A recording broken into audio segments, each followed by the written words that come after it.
Ayan, isang magandang araw po sa inyo lahat. Ngayon nandito tayo sa project natin sa Batangas, sa Nasugbu, Batangas. At tara po, silipin natin yung mga natapos nilang trabaho. At nung nakaraang linggo ay wala tayo dito. Sila lang po nagtrabaho dito. Tara po at tignan natin. Let's go! Ayan po yung mga natapos nila, no? Kahit wala tayo dito, sila ay patuloy na nagtatrabaho. Ganyan kasisipag yung mga kasama natin sa trabaho. Doon tayo ay nakaraan ay nasa Pande at sa Tarlac. Ngayon, dito naman tayo sa Batangas.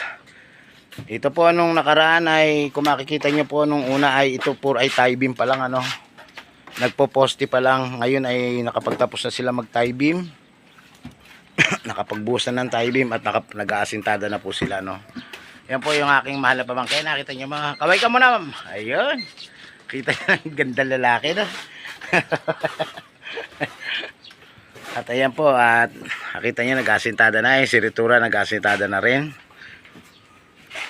Yan, pakulong na yan doon. At ito po yung ating foreman, Ayan. At nagdagdag pala tayo ng isang helper. Kaya si Christian. Ito yung ating steelman. Siya magbibiga niyan. Okay muna at bibigaan. Tayo ay magpoporma ng poste, Popormahan po natin yan. At ito yung nagtatabas sa tayo. Ito po ang gamit natin, circular. May guhit na ng lapis yan para tabasin natin,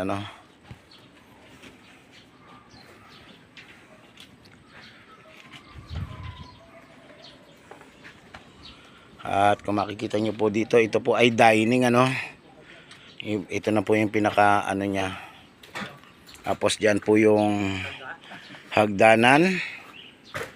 Ito po yung pinaka main entrance ng kanilang pintuan, main door. At dito po mapupwesto yung ating pinaka clean kitchen. At dyan din po mapupwesto yung cabinet. Dito yung hagdanan, dito yung pantry. Ayan, kung mapapansin nyo po, hindi pa po masyadong klaro, pero sa susunod po na mga linggo, ito po ay klaro na at mag-i-slab na rin kami. Pupwesto na namin yung slab. At syempre dyan po yung bakod, Ay garahe pala, garahe yan. Doon pala yung mga bakod sa kabila. Ito po ay garahe.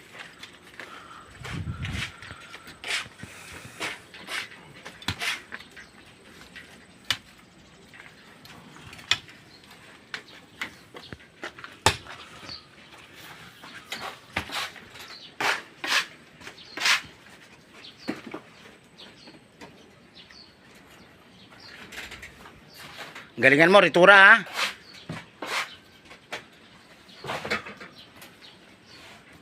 Yan po si Ritura ay napakadaming skilled na alam yan. Marunong gumawa ng bata.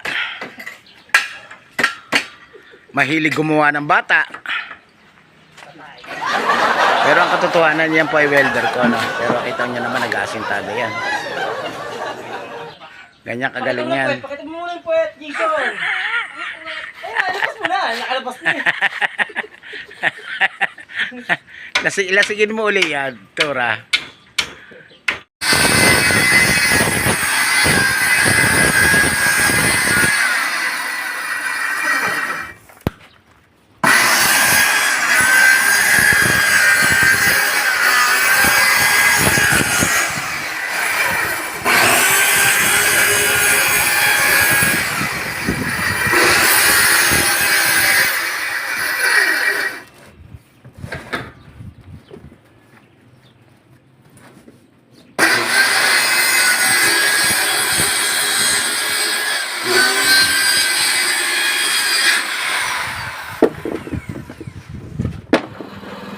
At ayan na po, siyempre tayo po ay mag-aasintada na, Ayan, nag-aasintada na po sila. Kung makikita nyo po pala ang aming ginagawang bahay ay inuna po namin ng hollow block. Sa mga magtatanong ko kung ano po ba mas maganda, mauna ang hollow block o mauna ang asintada. Para sa akin po, iyon po ay parehas lang. Dahil kung ang halo mo, kung ang mauna po ang poste at kung halo mo po ay sobrang latarin, hindi mo rin po marireach yung tamang PSI na gusto mong lakas. Ang tamang halo po ng semento ay hindi po masyadong malambot at lugaw. Doon po magsisimula ang ampaw ng poste, lalo't kapag hinalo mo ng mano-mano, mauna po yung graba, no? At kung mauna naman po ang hollow block, parehas lang din po ng lakas yan dahil parehas lang pong may bakal yan, ano? Kung mauna naman po ang hollow block, magbubuhos ka dyan. Huwag nyo rin po sobrang malata dahil kapag sobrang lugaw po ang halo, napupunta lang din po yan sa kumakatas na tubig. Lalo't pong ang haluan nyo po ay wala kayong mixing board, napupunta lang po sa kalsada yan. Kailangan po yun sakto lang. At syempre kailangan katukin nyo rin po. Palagi nyo pong sisiksikin. At ngayon po, ayan, nakita nyo naman po, umulan na. Ayan, hindi na naman po namin matutuloy ang aming trabaho. Syempre kailangan po namin huminto, ano? Dahil kaya po niya sirain yung ating asintada. Ayan yung mga ating mga kasamahan na ang popogi. Ayan pa. Nakita nyo naman. Siyempre kami po ay umahon dahil hindi po talaga kayang asintahan yan at masisira lang po yung ating hollow block, ano? At iyan po ay pwedeng tumagilid kapag iyan po ay pinagpatuloy nyo yung pag-aasintada. Siyempre, ang pwede nyo pong gawin kung talagang kaya nyo ang ulan, magtali na po ng bakal, magporma, at magbuhos. Iyan lang po pwede natin gawin kapag ganyan pong malakas ang ulan, kung kaya po ng katawan ninyo. Pero kung hindi naman po kaya ng katawan ninyo at siyempre mabilis kayong lamigin, siyempre ano pa ba gagawin natin? Hindi siyempre titigil tayo sa trabaho at tayo po ay baka magkasakit pa. Napakahirap po ang magkasakit. Hindi bali na pong tumigil tayo at wala tayong sahod dahil kung magkasakit tayo baka kulang pa yung pambili natin ng gamot. Hanggang dito na lang po ang aking video. Abangan nyo po ang part 2. Maraming salamat po.